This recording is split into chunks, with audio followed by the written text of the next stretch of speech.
নমস্কার। ভারতের ধ্রুপদী এবং লোকনৃত্যের এই চমৎকার রঙিন দুনিয়ায় আপনাদের সবাইকে স্বাগত। দেখুন, ভারতের সংস্কৃতি মানেই তো এক বিশাল বৈচিত্র্য, তাই না?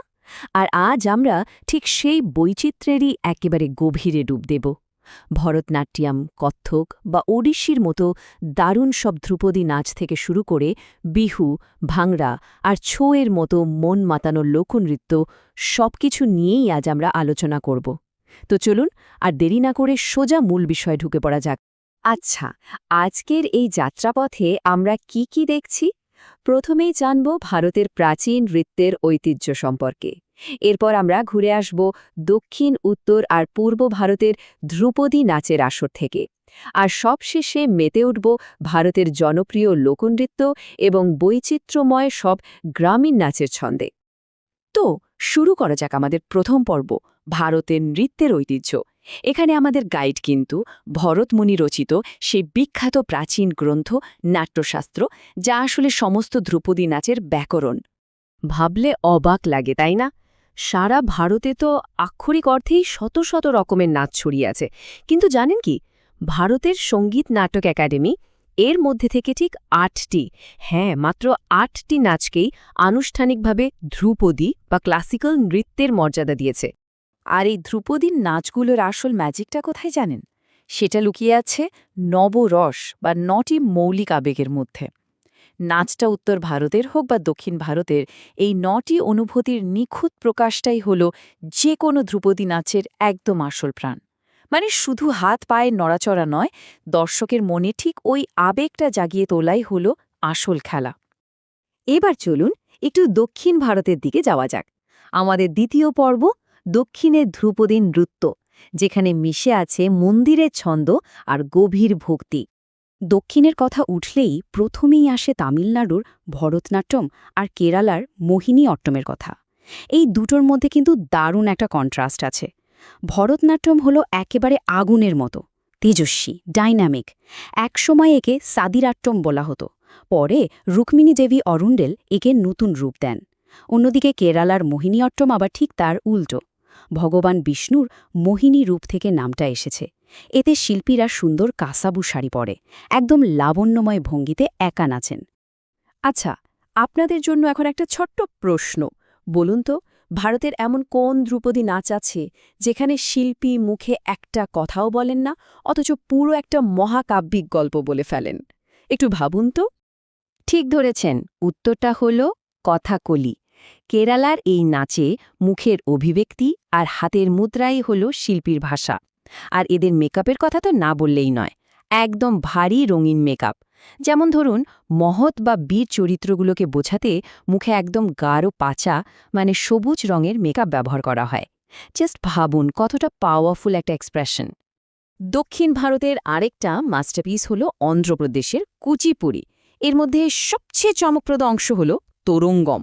এটা আসলে এমন একটা স্কিল যেখানে শিল্পীকে একটা পিতলে থালার একদম তীক্ষ্ণ কিনারায় দাঁড়িয়ে দারুণ ব্যালেন্স রেখে নাচতে হয়। মানে একটু এদিক ওদিক হলেই মুশকিল। কি পরিমাণ ফোকাস আর প্র্যাকটিস লাগে একবার ভেবে দেখুন। দক্ষিণ থেকে এবার আমরা সোজা চলে যাব উত্তর ও পূর্ব ভারতে। আমাদের তৃতীয় পর্ব, উত্তর ও পূর্বের ধ্রুপদী নৃত্য, যেখানে আমরা লাবণ্য আর তেজের এক দারুণ মেলবন্ধন দেখব।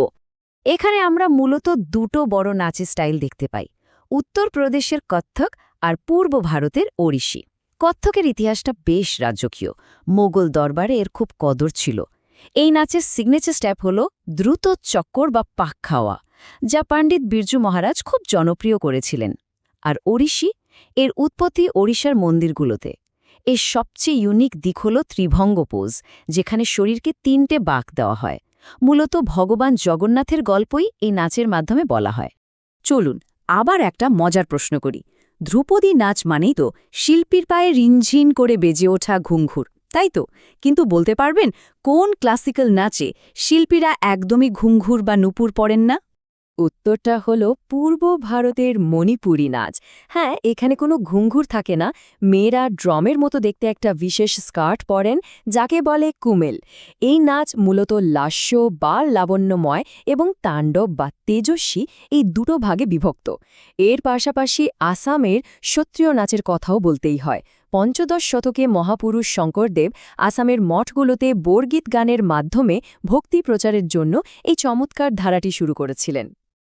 ধ্রুপদী নাচের ওই নিয়ম কানুনের জগৎ থেকে বেরিয়ে এবার আমরা আসছি এক খোলা হাওয়ায়। আমাদের চতুর্থ পর্ব, ভারতের জনপ্রিয় লোকনৃত্য, যা মূলত সাধারণ মানুষের ঋতু আর ফসল উদযাপনের স্বতঃস্ফূর্ত প্রকাশ। ভারতের লোকনৃত্যগুলো কিন্তু এক একটা সিজন বা উৎসবের সাথে একেবারে আষ্টে পৃষ্ঠে জড়িয়ে আছে। যেমন ধরুন, পাঞ্জাবে বৈশাখীর সময় যে উদ্দাম নাচটা হয়, ভাংড়া, একে বলা হয় নাচের রাজা। আবার আসামে ফসল কাটা আর নববর্ষের উৎসব মানেই হল এনার্জেটিক বিহু নাচ। আর গুজরাটে নবরাত্রির কথা উঠলেই তো সবার আগে গরবার কথা মাথায় আসে, তাই না? তবে জানেন, অঞ্চলভেদে একই নাচের রূপ কিভাবে বদলে যায় তার একটা পারফেক্ট উদাহরণ হল ছৌ নাচ। পশ্চিমবঙ্গের পুরুলিয়া ছৌতে শিল্পীরা বিশাল সব মুখোশ পরে রামায়ণ মহাভারতের বীরত্বপূর্ণ গল্প তুলে ধরেন। অথচ একটু দূরে ওড়িশার ময়ূরভঞ্জ ছৌতে গেলে দেখবেন সেখানে কিন্তু কোনো মুখোশ ছাড়াই শিল্পীরা দারুণ পারফর্ম করছেন। এবার আমরা ঢুকছি আমাদের শেষ পর্বে, রাজ্যের বৈচিত্র্যময় গ্রামীণ নৃত্য। ভারতের প্রতিটি গ্রামের যেন একটা নিজস্ব পালস বা ছন্দ আছে। আচ্ছা, আপনাদের কি মনে হয় লোকনৃত্য মানে ছোটখাটো ব্যাপার? তাহলে বলুন তো, হিমাচল প্রদেশের কোন গ্রামের নাচ এত বিশাল আকার নিয়েছিল যে সোজা গিনেস ওয়ার্ল্ড রেকর্ডসের নাম তুলে ফেলেছে? উত্তর হল নাতি। হ্যাঁ, হিমাচল প্রদেশের এই নাচে হাজার হাজার সাধারণ মানুষ একসঙ্গে হাত ধরাধরি করে অংশ নেন। কমিউনিটির পাওয়ার কাকে বলে, এটা তার একটা জ্বলন্ত প্রমাণ। আর গ্রামের নারীদের শারীরিক ভারসাম্যের কথা যদি বলি, তা সত্যি মাথা খারাপ করার মতো ব্যাপার। রাজস্থানের চারি নাচে মহিলারা জ্বলন্ত কয়লার পাত্র মাথায় নিয়ে অনায়াসে নিচে চলেন।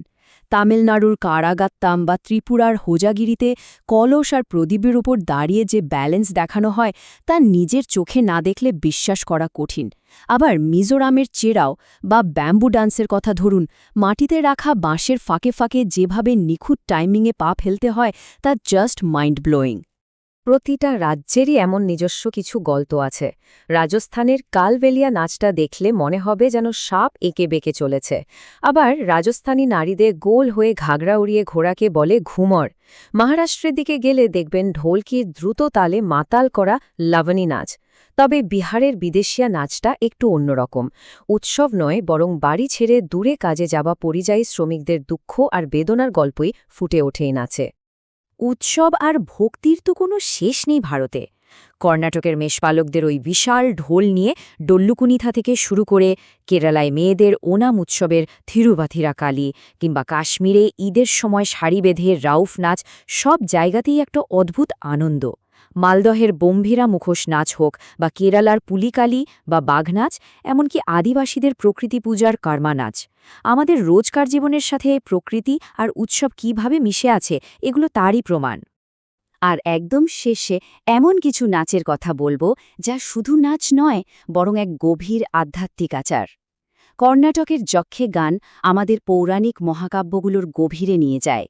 কেরালার থেয়াম দেখলে গায়ে কাঁটা দেবে। শিল্পীরা এত ভারী আর রঙিন সাজসজ্জা করেন যে মনে হয় যেন স্বয়ং ঈশ্বর নেমে এসেছেন। আবার লাদাখে গেলে দেখবেন চারপাশের অশুভ শক্তিকে দূর করতে বৌদ্ধ সন্ন্যাসীরা মুখোশ পরে গম্ভীর ছাম নাচ পরিবেশন করছেন। তো ভেবে দেখুন একবার, নাট্যশাস্ত্রের সেই একদম মাপা কঠোর ব্যাকরণ থেকে শুরু করে বৈশাখীর মাঠে ভাংড়ার ওই বাঁধ ভাঙা উচ্ছ্বাস, ভারতের এই বিশাল সাংস্কৃতিক ক্যানভাসটা সত্যি অবাক করার মতো, তাই না? এতগুলো ভাষা, এতগুলো রূপ, কিন্তু ভেতরে ভেতরে আমরা সবাই ওই এক ভারতীয় পরিচয়ের সুতোয় গাঁথা। এই এত শত ছন্দের মাঝে আপনার নিজের জীবনের ছন্দটা ঠিক কোথায় মেলে? এই প্রশ্নটা আজ আপনাদের জন্যই ছেড়ে গেলাম। ভালো থাকবেন আর আমাদের এই চমৎকার সংস্কৃতিকে এভাবেই এক্সপ্লোর করতে থাকবেন।